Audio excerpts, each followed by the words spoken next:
Man the Mic.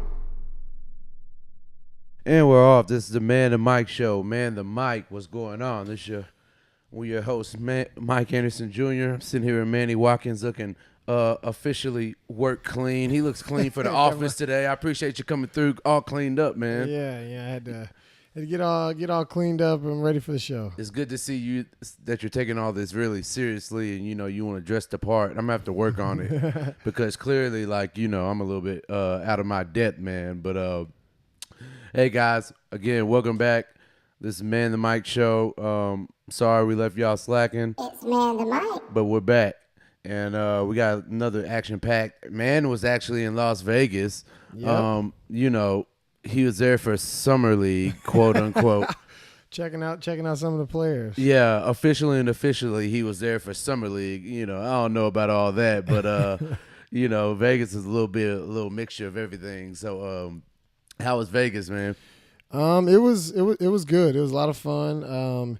You don't sleep a lot, and that city that never sleeps, that is true, because mean it is going nonstop, and I mean it goes all night, and then the sun comes up, and then it's morning, and it's still going. So I mean it's constant, ongoing fun, ongoing things to do, and I mean that's what you go there to do. You go there to have fun, man. I tell you what, that's one thing about Vegas. You can't go there for more than 4 days. No, you can't. You won't make it past 4 days. You can't unless you unless you waste a day. If you're there for more than 4 days, and you got one day you're gonna use as a rest day. At least one, because man, it's tough to that Vegas and the nightlife heat, is, and it gets you. Yeah, no, I have buddies who actually live out there. And it's funny because they can literally go party, but they have a house to go to. And so I can see how you do it when you live out there. But, man, just going out there to visit, and it's tough. Yeah, it's tough, but it's fun. It's a lot of fun. Necessary, I feel like it's a passage. Welcome to manhood, man. Yeah, you haven't lived until you've been out there, been out to Vegas. Yeah, so man, how was the actual Summer League? How was that experience? So that was the first time I've actually been to the Summer League, and it was fun. I mean, it's guys out there competing for jobs, so it's the intensity level is high. There's a bunch of NBA guys that are it's like a who's who. Yeah, everyone's out there, just kind of walking around. I mean, I saw guys, D'Angelo Russell, obviously all the highly touted rookies that just got drafted.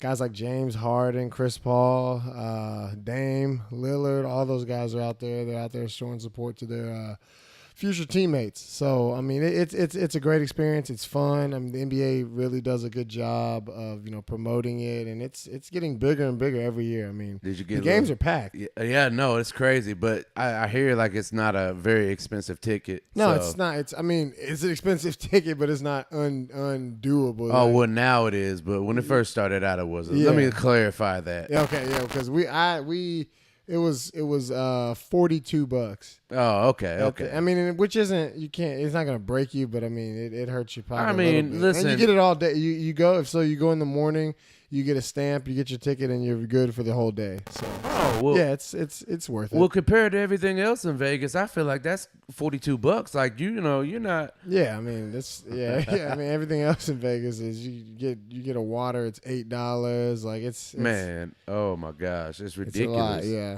Well, I'm glad to see you survived the Vegas. I went out there for Summer League. What was it, 2-3 years ago? And yeah, I didn't get much basketball watch. So I remember it was a very fun trip, and I had a bunch of family there. But beyond that, we didn't really go see any basketball when we should have. Yeah, I mean, there's too much to do. Man, hey, Vegas has flavors for everybody. Yeah, that's a good thing about Vegas. Hey, plug for Vegas right now. Let's go. Yeah. Yeah. Definitely. So, did you check out? Hold on. Did you see that crazy AAU fight? I didn't with the refs. Yes, I saw it on Twitter or Instagram, one of the two, and yeah, I didn't read up on it, but I saw what the heck was going on, and I was like, I mean, are you kidding me? Like the refs, and trust me, I played AAU, you played AAU. Yeah, the games get heated. They The do. games get really heated, but I mean, I've never seen that where it's the refs are charging 15, 16-year-olds, however old they were, and getting into a real life fight. It was a brawl where we're fighting kids. I mean, I don't know. I'm not really sure how that went It down. was just one of the most bizarre things Yeah. I've ever seen. To me, more bizarre than when Ron Artest went up into the stands. I was watching that game like on TV when that happened. That was The Malice at the Palace. That was crazy. Yeah, and so, you know, on one point, I had some humorous things, but on another point, like, you know, while it was crazy, it was just too crazy for me. It was too crazy. It was out of control. I mean, where's basketball at, man? Where these kids are jumping referees? That's what they were. That's what they were doing. Manual, they were jumping. Yeah. Literally, like they were like haymakers, all of them. Yeah, 3 and 4 of them at a time on one ref. It was. I'd never seen anything like that. I mean, and refs take a lot of heat. Refs get called all this and all that. And I mean they're humans too. $20. They're probably getting $20, maybe $20 a game. You think these guys really want to do all this? I know. They're trying to screw you. Yeah. And I don't know. I read a couple reports about it, but they said like I guess the team had been a little bit heated beforehand. And they could tell that this team was a little bit, riled up. And so I don't know how that got transferred to the ref, but man, that's just sad. I think it's just sad. And honestly, I think it's sad. AAU came out with a big statement. This is AAU basketball. We're not sanctioned and all that stuff. And, I just think that, you have to have a certain respect for the game. There's one thing, when you step between the court, it might get heated. You might catch an elbow, you might catch a little raft, but man, rarely do you deal with people fighting. You go to basketball to be able to compete, and you play the game to be able to compete at the highest levels that you can. And I mean, you have fun. Yeah. And it should never ever go there to where you're beating up the ref, man. Yeah, no, I mean, you don't disrespect the game in that way. I mean, I'm all for the trash talk, the little shove when the ref isn't looking or anything like that. I'm all for that kind of thing. I mean, it's a game where you compete. It's a game where, it's the greatest game I think ever created. So I'm all for the competitiveness and going at it and giving it all you got, and it gets heated. But yeah, it never should get to that point. I don't care hurting players on the other team. Now I guess refs. I didn't even think we'd ever get to that.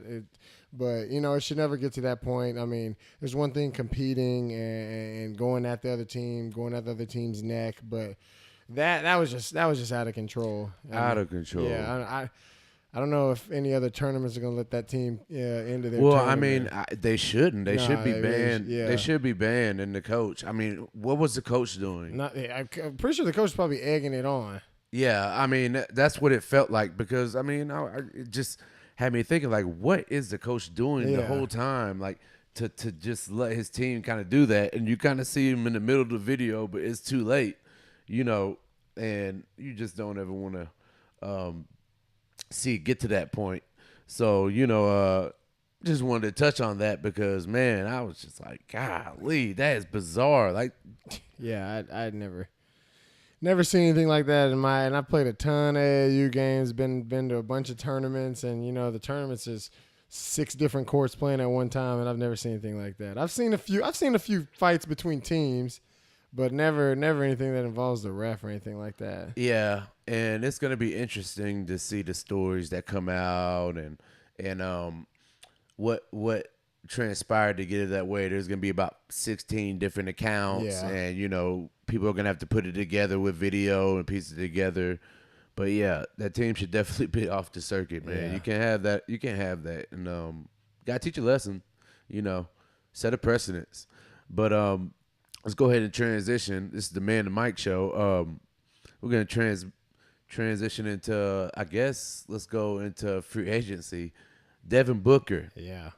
5 years, $153 million.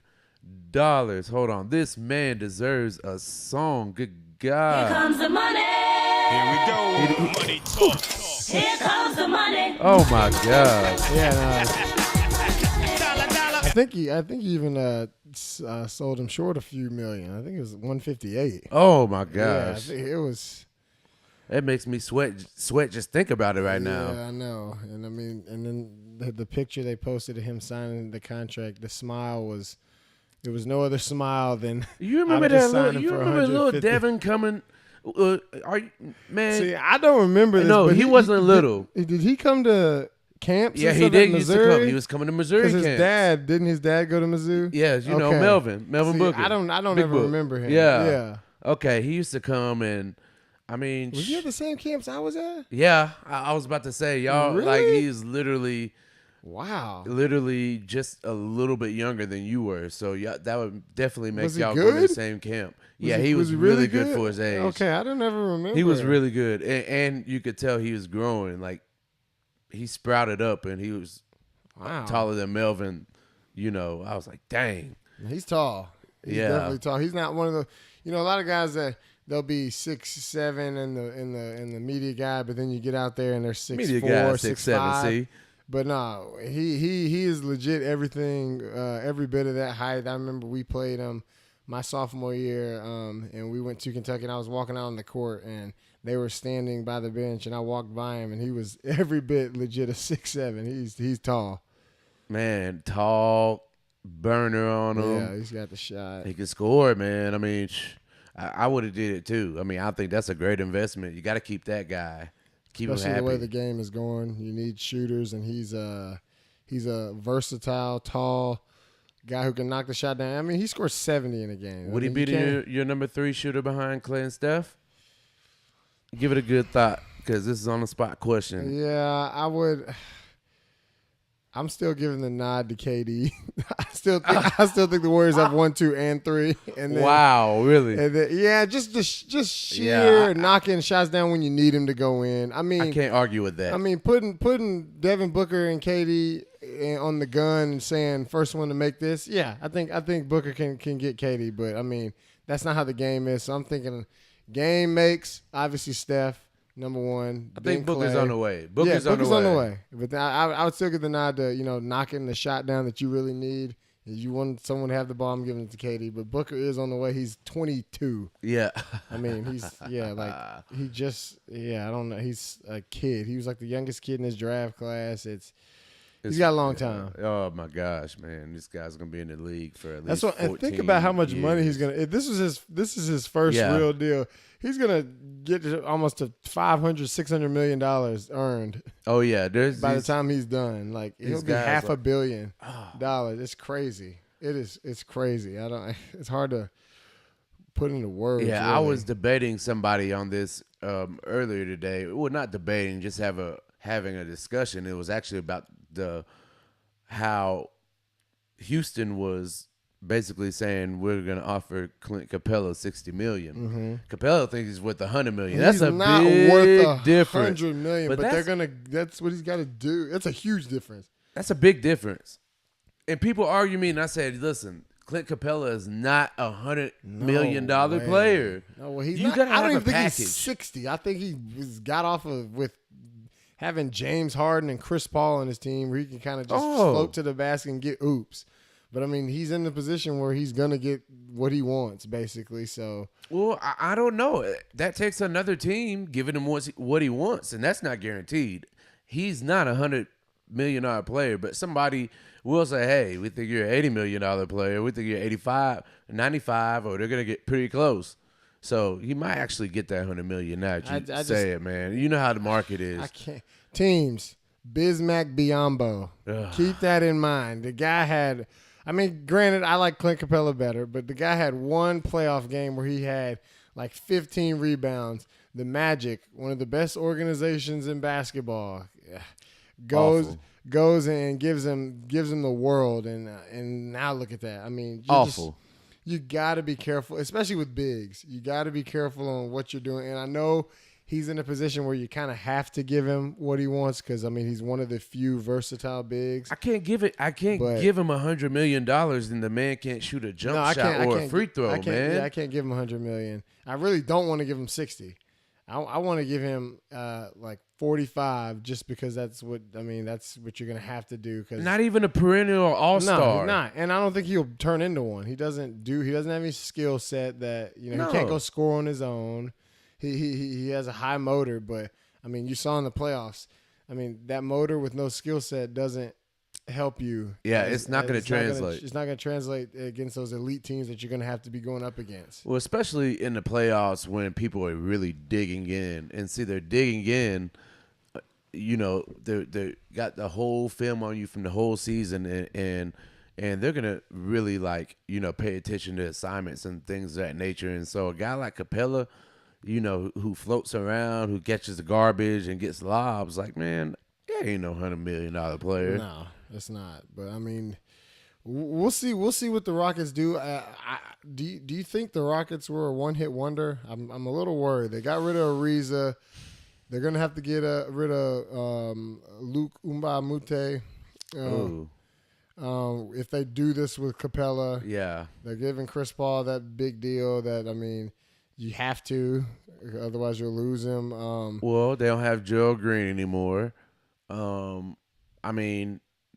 You have to be concerned because, those are big parts of their team that gave them versatility. So you used to have Trevor Ariza out there, small ball, Trevor Ariza, PJ Tucker. You used to have Gerald Green out there.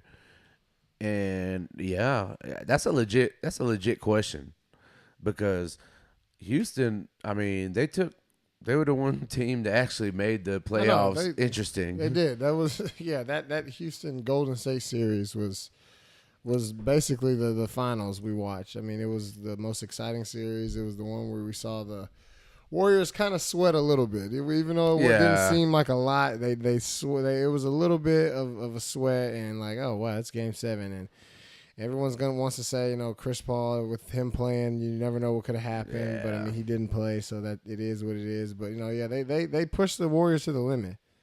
They sure did. Man. So let's go ahead and go into Summer League now. Well, I actually want to stay on free agency. What are some other pickups you noticed throughout? Have you noticed anything? You were in Vegas, so I don't blame you. What? No, go ahead. After the DeMarcus Cousins thing with, him joining onto the Warriors. Have you seen all the stuff about Kawhi? How about that? Yeah, well, that's what I was getting at. After the DeMarcus Cousins thing, it kind of died down. Everyone's like, all right, whatever. Nothing else really matters about who gets picked up or anything. And then people kind of forgot about the whole Kawhi situation because everyone's like, oh, it doesn't matter at all now. And we haven't really heard much about it. It's kind of like, well, is he going to go to the Lakers? Is he going to get traded? What's going to happen? Are they going to wait to the trade deadline? Like, what's going on?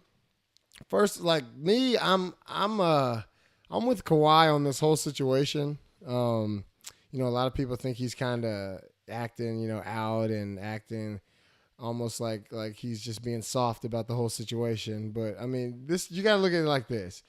You take Kawhi Leonard, a guy who was overlooked, in high school, went to San Diego State, a mid-major, showed out at San Diego State, overlooked in the draft, late first rounder, ended up in San Antonio, thrived in San Antonio, the youngest finals MVP ever, younger than Jordan, younger than LeBron, younger than all those guys, Kobe, all those guys. And, people label him as the best two-way player in the NBA, offensively and defensively. And he's on the Spurs. Spurs aren't a lavish organization. You kind of stick with the system. You do what Pop is coaching you to do, and Pop is one of the all-time greats, but you play within the system. There's no guy bigger than the team. that would be. If I'm in Kawhi's shoes, this is kind of tough for me to do all these accomplishments, have an NBA title, have a Finals MVP, and I look down the road in the same state. You have James Harden, who has no championship, no Finals MVP, doesn't have an MVP over you, but doesn't play any defense. Yeah, it's making making this money. $200 million contract on shoes, Adidas, makes all this money, and you're supposed to just sit in San Antonio and be cool with it.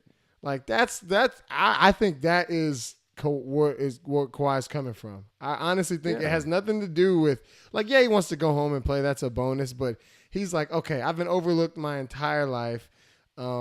It's time for me to go get what I've worked for and what I've earned in this league. I'm the best two-way player. A lot of people call me the second best player in the NBA. You know, KD's kind of taking that on with the Warriors and winning so much, but Kawhi has done everything that you could ask. He's one of the best players in the NBA.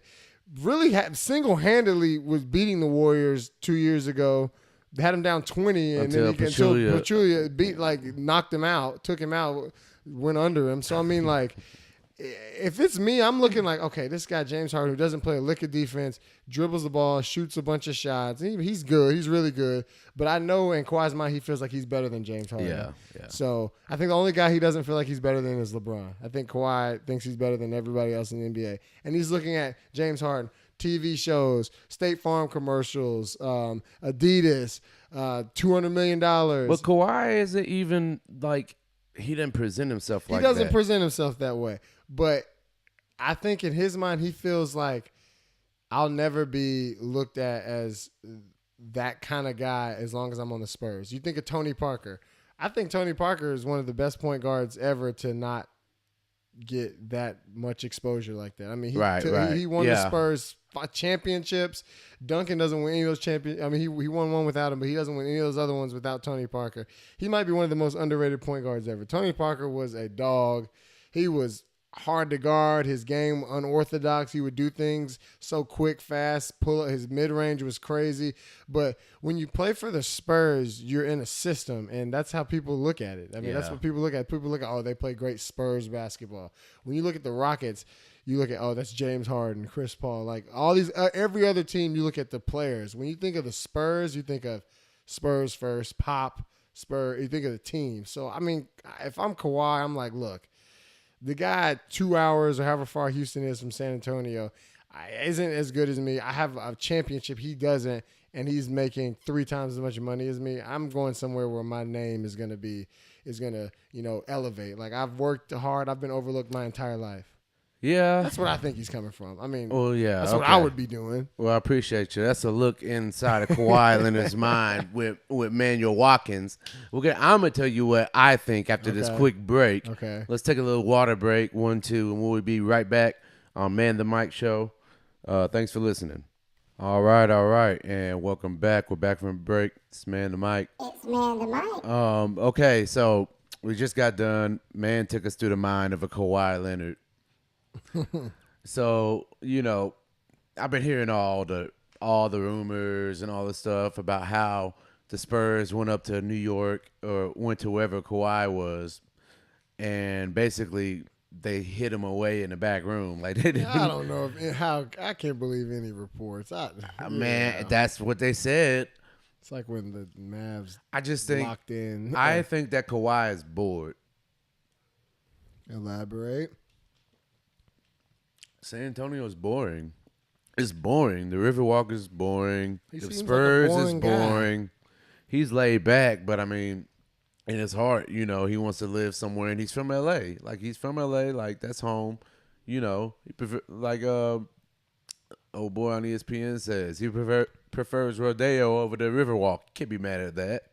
He said he might even go. He said he doesn't care where in LA. He'd rather go to the Lakers, but he might go to the Clippers. I think that is. I think Lakers or bust. No, I don't think it's Lakers or bust. So? I cannot see him going. You see, when they held that big team meeting, and they all were all against him, and they held that team meeting, and they all were like, "Man, you can play." And they basically told the man like, "You were faking it, or whatever, you're being soft." They said Tony Parker came at his neck.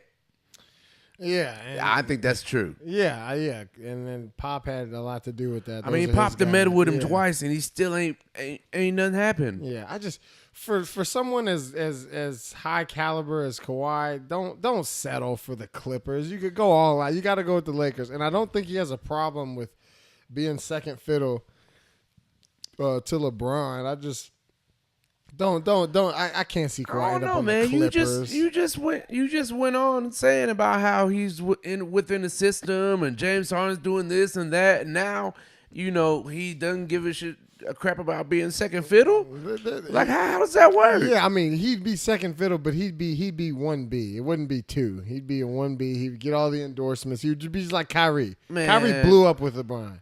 Kyrie was never as popular as he was with LeBron. Listen, let's not get it twisted. Kyrie blew up with LeBron. Let's not get it twisted. Kyrie didn't blow up with LeBron. He felt like a little brother. That's why he got out of Cleveland. Yeah, okay, because Kyrie's thinking about leaving Boston. I might be off the Kyrie train here in a little bit. If he's seriously thinking about leaving Boston to go to New York, he doesn't care about winning. He doesn't care about anything but being the man. And I'm not into that. LeBron without LeBron, Kyrie doesn't have his own all this blow up. He would eventually blow up, but not as fast as he did. LeBron put him in the forefront. He hooped. He did his thing, but without LeBron, we don't have this Kyrie. But that man, he closed the finals. Yeah, he closed the finals, but he's not there LeBron without needed him LeBron. just as much as he needed LeBron. No. He needed LeBron way more. LeBron needed him. He's the second best player. Well, yeah. You need your second best player when the Warriors. You see what happened when they didn't have him? Yeah, they didn't even get one. But LeBron blew Kyrie up, blew his brand up, put him on TV every night. We didn't even know who the Cavs were when they had Kyrie before LeBron came back. Like the Cavs were terrible. Kyrie was hurt every year. They won 20 games. He was scoring a lot, but he can't help a team win. Him being the guy. Like now, the Celtics team is going to win because they've proven they have Gordon Hayward and they have Jason Tatum. These guys are really good. I can't believe I'm not like if Kyrie goes to the Knicks with Porzingis, they're a 6 seed. Maybe not in the East, maybe like a 4 or 5, but they're not winning like that. I'm not convinced Kyrie's a big time winner. There are teams of the basketball holy grail, and some people count the Celtics in it, and which they've won a lot of championships, so they are up there absolutely. But I mean, it's New York, man. It's the Mecca. That's where Kyrie's from, that area. I know. That's what I'm saying. It all makes a big difference, especially for Kyrie. He's a guy who loves the endorsement side of all this stuff. He loves himself. Yeah, and so he wants it all to himself. I mean, at a certain point, you have to look at yourself and what you want from yourself. And I even see a guy like Kawhi. Like I don't even think it's necessarily about the money, because he would get the biggest supermax from the Spurs. He's turning down money. Yeah, but I mean, he would obviously make more. Yeah, he would recoup it. He would get it back in LA. But I mean, he's. I think his next move will be his move for himself. But that's another thing why I said like I don't think the Clippers. It will be calculated. It'll be calculated. That's why I don't think the Clippers would be a good spot because I mean, there's half the people in the United States don't even know what the gym the Clippers play in is called. Man, hey. People are like, oh, yeah, the Lakers playing Staples. What's the name of the Clippers gym? Like that's the kind of organization the Clippers are. Yeah, they had a few exciting years with Chris Paul. They have to put like posters up over all the Laker banners. Yeah, that's what I'm saying. The whole upper level is a black apron around because I mean it's crazy. I've been at a Lakers game after to a Clippers. Totally different experiences. Totally different. It's crazy. I've never been to a Clippers game. I've been to a Lakers game. The Lakers game, like the backdrop is dark, but the court is lit up. It's showtime. That's a stage. And then the Clippers game is like lit up. They got the lights. It's more like your more average NBA game. It's entertainment, yeah. Yeah, and so I just think that's funny because a lot of people don't know that the Clippers play the Staples Center. Yeah, I know. People are like, well, shoot, there's 2 teams in LA, but I only know about one gym. Where's the Clippers play? I mean, see, that's the kind of Kawhi. Don't do that. Do not go do that. Hey man, get the hell out of San Antonio. Yeah. Now if I was San Antonio and he kept popping off. They gotta get. You gotta do something. They gotta do something now if they're not gonna get him, and they gotta get something for him. Mm-hmm. And so that's the whole deal. See, San Antonio, it's like they kind of have cars, but they don't have the cars. Yeah, I know it's tough because teams aren't going to really want to trade for him if they think it's a rental. I mean, it made Dame Lillard come out with a whole statement about LA just because, man, because you might draw Kawhi. Like, this might be the missing piece. Like, I'm just the whole thing is just like, dude, like the Spurs better do the smart thing and go on and get some value out of them because they already, they're rebuilding. Yeah. But I mean, like, what can you get? I mean, they're trying to get an arm and a leg from the Lakers. That's not going to happen. That's not exactly. So like what? And then other teams are reluctant because they're like, okay, we can't trade you our pieces because he's leaving. How good of an organization is the Spurs? We're about to see how good they are. Whatever they can maneuver at, we'll see. Yeah, they haven't had to do this in a while. Because I mean the Thunder, you have to look at the Thunder here in this situation. They took a chance when they went and traded for Paul George. They got rid of an eventual star, Oladipo. Right. I don't know how much of a star he would have been in Oklahoma City with Russ, but I mean, he's turning out he's going to be a star. Absolutely, I'm in love with that. He can go, but you trade away some pieces because he's a serviceable player. You trade away a few other pieces for what everyone at the time was thinking, a rental. Like they're going to try to go for it all 1 year, and if it doesn't work, Paul George goes to L.A., and then the Thunder are back to square one. And they used that year of Paul George playing with him to recruit him, and it worked out for him. He stayed and signed long term. A lot of people didn't think. I know most people probably didn't think he was going to do that. Yeah. So I mean, do you think a franchise will step up to the plate and be like, you know what, we can sell Kawhi on our team if we can just get our hands on him and do that? I mean, that's a question I wanted because it can be done. You've seen it with Paul George. Everyone was like, oh yeah, PG, LA. He goes when they play the Lakers. His parents are courtside. He's hugging them and kissing them all game, every time out, at halftime. He's going over there. Oh, this is home. That the LA fans are cheering him on. Like, yeah, it's a done deal. And then it gets to that time and it's not a done deal. And he's in Oklahoma City for the foreseeable future. So, do you think a team can be like, you know what, we can do that same thing. We can get Kawhi and prove to him that he's going to love it here and he's going to have a chance to win championships with us. I think it's LA or bust. I think he's going to be on the Clippers or the Lakers here soon. He's going to be on the Lakers or Clippers. And I think the Lakers are going to find a way to get it done. I think that, they have pretty much the most tradable assets as of now of anybody who's willing to trade those assets. Boston's not really willing to trade an arm and a leg. All those other teams. If you're Boston, I think you got to stay put. You just be calm. Year. I think you got to be calm. Be calm. You got to be calm and see what you really have. Yeah, which they just made some killer moves over the past years. So man, I mean, but like, so what do you think? Do you think that the Lakers or the Spurs will crack first? If that's what's gonna happen, if he's gonna end up a Laker, I think the Spurs will. The Spurs, if you look at it, the Spurs have to. Yeah, because they get nothing if they don't. Exactly, because if they don't do anything before next year or within next year before the deadline, and I know that Kawhi is probably thinking about sitting out, like, just not playing. Yeah, that's crazy. And so, never underestimate how bad somebody doesn't want to be somewhere. Yeah. And so, I think about that, and the timetable is really on the Spurs because the Lakers can just go ahead and wait. They got LeBron. It's not like they think they're going to win the title next year anyways. They think it's going to be a process with LeBron, 2-3 years, and then we'll be competing. Yeah. And so, the onus is on the Spurs for sure. I mean, without a doubt, it's on the Spurs. Yeah, because, I mean, you got to think. I mean, we fast forward to this time next year. We have, Klay Thompson is a free agent. Now you think about, say the Lakers pick up a guy like that. Say he leaves Golden State. Now the Spurs are done. They don't have, because now they're thinking, okay, you keep Kawhi. Keeping all our pieces. We got our second guy.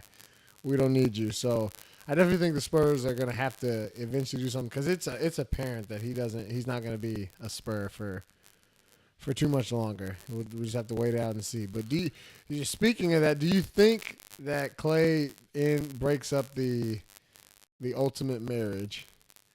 Does he go in there and serve them papers and saying, this isn't working out anymore? I don't. It's I just don't really know. hard. It's just really hard to see, especially just because he's just in a no pressure spot. That's a great career to where you can make a lot of money, get buckets, win championships, and have no pressure. No pressure. Think about it. I mean, when you think about the pressure, it really solidly falls on to Kevin Durant and Stephon Curry. And so Clay is living a good life. Second best shooter, third best scorer, but still lethal. Yeah, and I think he likes what the position he's in. I think he's happy with hey. Think about it. Think I don't about the really care most about illustrious no pressure careers, the Joe Johnsons. Joe Johnson has made over 200. Yeah, he was like the first guy to really. It's like $230 million. Yeah. And he has had no pressure, no scrutiny. They don't sit there and be like, hey, man, Joe Johnson, blah, blah, blah. Like, you rarely hear about it. Nope. But then all you hear about is Joe get buckets. Yeah. He's probably going to be a Hall of Famer down the line. Yeah. And I mean, no pressure. I mean, that's the way I would want my career. No pressure. Like, hey, listen, this is the time to be in the no pressure because no pressure will get you paid. Like, you just do your job. Yeah. Doing your job, your simple job. Clay is the ultimate do your job player too. He does his job to a T. 3-and-D. Yeah, I mean, and he's the one who made that a definition in the NBA. Yeah. Right now he turned that. Clay is getting other guys paid. Yeah, he guys is. that probably shouldn't be getting as much as they are, but because of that mold of 6'6", 6'7" guy who can knock the corner three down and then guard multiple positions, he's turned that position into one of the most valuable positions in the NBA. If it were me, if I'm Golden State, I'm gonna anonymously release that Draymond Green is on the trading block before free agency next year and make him upset a little bit so he looks at other options because I want to keep Clay over Draymond. Man, I don't know. You might have to go ahead and sacrifice Clay for Draymond. You need Draymond. He is the tough guy. He's the enforcer. You need Draymond. I feel like you can find another guy who can catch it in the middle and be wide open and make a good pass. And I know he plays with those guys. With I just think Clay. There's no other guy. There's no other guys like Draymond like that. But if you have a Draymond or a Clay, which one's harder to find? A Clay for sure. That's for sure. And I get what you're saying. Clay is 10 times harder to find in the NBA than a Draymond. I feel like Draymond got lucky in the position he was in. I think it could have been someone else. It could have been another dog type of player in this situation. It just happened to be Draymond. So I think you can. He's more replaceable than Clay is, even though he does a lot for the team and a lot of non-stats. I mean, you need your glue guys. You need the glue guys. Glue guys are valuable too. And you could find another glue guy. I agree with that. I mean, it's definitely possible. So but I don't know. I just think that they both are very integral to the team. But I mean, if I got Stephon Curry and Kevin Durant, I mean, I'm not really worried about too much, so to speak. Yeah, I'm not either. You know what I mean? Like, okay, get rid of both of them. You still got a good chance. That's what I'm saying. Like, they're not going to be hurting for anything. Matter of fact, they might go and bring Anthony Davis in. Yeah, you never know. Hell, go ahead and bring in. Might as well bring Kyrie in. Yeah. That's hey, what I'm saying. Who wants to go play for Golden State? Might as well. Who's next? Hey, Adekempo. Might as well. Hey, bring Giannis on. Come on, hey. Might as well. Come get this ring. I guess that's the selling point. Nah, yeah, they're one more. I already, if it wasn't for the Achilles, everyone talked about the Achilles and how he wasn't going to be back, and they're one more piece from me going up to New York and with a pitchfork and a torch in my hand outside the NBA office. Well, but and they starting to can't do riot. anything, man. The NBA set them up. They set themselves up for this, so to speak. But I mean, there's really nothing to set themselves up. The Warriors drafted well. Nobody and nobody wanted Boogie. We've been over it. Nobody wanted Boogie. Yeah. Nobody. He reached out to plenty of teams. Nobody wanted to pay for him, and so he said, "Hey, I'm gonna be smart about it. Take the vet minimum. Go win a championship." Yeah, pretty smart guy. I can't remember the last time that since I've been alive and watching the NBA. I mean, you know, you've had a good idea, but like the last time where you don't even have to watch the whole season or the playoffs. Yeah, it was this year. You didn't have It's been two years in a row. You haven't had to watch it. Yeah, it's been like that since KD. You haven't had to watch it, and this will be another year you don't really have to. And I mean, we'll see what happens. Next year will be big because Anthony Davis, he's a free agent, right? Klay Thompson's a free agent. Kawhi will be somewhere else. So I think even Kyrie might be somewhere else. So we'll see. I think Anthony Davis is gonna be the biggest. I think he's gonna be the biggest thing on the market for He's sure. my second best player. Yeah, I think he's the real deal. He just hasn't been on the marquee teams as these other guys. Second best player of what in the NBA? I'm taking him. Over Kevin Durant. I like him over Kevin Durant. I like him. Oh man, that's a debate for a whole nother time. Yeah, we can say that one for debate, but that's y'all heard it here. I got LeBron, Anthony Davis, KD, Kawhi. Those are my top four. I got LeBron, KD, AD, Kawhi, and who is it? I'm not ready to get to Giannis. No, I can't give it to Giannis yet. James Harden, Steph. I mean, you got to give it to Steph. The guy's he's doing, that's why Steph, he can be in the top 5, but he'll never be number 1. Never be number 1 best player. Well, we're wrapping it up. What you got to add on to our free agent conversation? Wait, real quick. What do you think? Quick observations from Summer League, from what you have been able to pay attention to. Yeah, I liked Trae Young. What I do like about him is he can get his shot off. He's really fast, but they were at times they put their body on him, and he struggled a little bit when it came to some of the bigger guards, bigger defenders on him. They put some length on him, but I mean he's a guy that don't let his shot start to fall because I mean he'll be dangerous. And I was also impressed with Kevin Knox. Kevin Knox looked like a real seasoned pro out there, and he only played 1 or 2 summer league games. He's kind of my sleeper. Yeah, he moves really well without the ball. He is athletic, long. So those are the kind of guys that stood out to me. And then obviously Ayton, he's a force. He's got to get a little bit better skill wise, but I mean he's got the body and everything. But it's a good class, so it'll be fun to watch these guys, mature and grow up in the league. Yeah, and I saw Trae Young. What I pay attention to more than anything is if he could get to where he wanted to go. Yeah, I think that's pretty much more important. I know the shots are eventually going to fall. You know, you don't average 30 points out of nowhere. No. Like, the shot's going to fall sooner or later. I think I heard him say something to that effect. But what I did like I said, he get to where he wanted to go. Still has some defense to learn and some things that he has to get better on defense. Has to get stronger. Like you said, he was getting bodied at some points by some of those bigger, older guys who have been around, even in the summer league, which, that's one thing that you can only get with experience and just more seasoning. And so I liked Shai Gilgeous-Alexander right really now. Really good. I said that a few episodes ago that I liked him. I like this game. I like his control, his composure. And I hate to have to like all these Kentucky guys. Yeah, no, it's I don't like doing it either. But props. You gotta get props. You gotta respect the game. Kevin Knox. One of my sleepers, just because I like the way that he moves. One thing I noticed when they came to play, when we played them, or when the Hawks played them, the way that he moved around the picks, the way that he moved, like he went hard off picks. Yeah. And this you're talking about 6'9" guy. Yeah. And so, I like the skill set. I like what he has going on.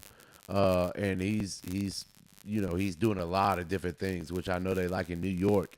They're probably hoping for a more flashier they name. booed him. They booed him when he got drafted. Yeah, they wanted so a flashier name, but they always say you got to prove in New York, right? Yeah. Yeah. They booed Porzingis. So. Yeah, they booed Porzingis, Although right? I'm a little worried. I don't like the ACL with the 7 feet guys. Yeah. I don't like that. Scared me. Although Porzingis is a killer, but we'll see. I mean, it's hard. Those big hard, guys yeah. get hurt. But anyways, we're gonna go ahead and sign off. Man, the mic. We'll catch y'all. We'll catch y'all later. I want everybody to go ahead and link and subscribe to the podcast. We'll go ahead and be back. I guess we'll be back soon. We're gonna have more stuff to talk about, more content. Website's getting ready to vamp off. We got Man getting ready to do some of his own Manny Minutes. Yep. We're gonna call him Manny Minutes. I don't know. We're gonna have a good name for it, but we're gonna have his own little uninterrupted spiel on things. But anyways, just want to have everybody have a good week. Stay cool. It's hot outside. All right. Peace.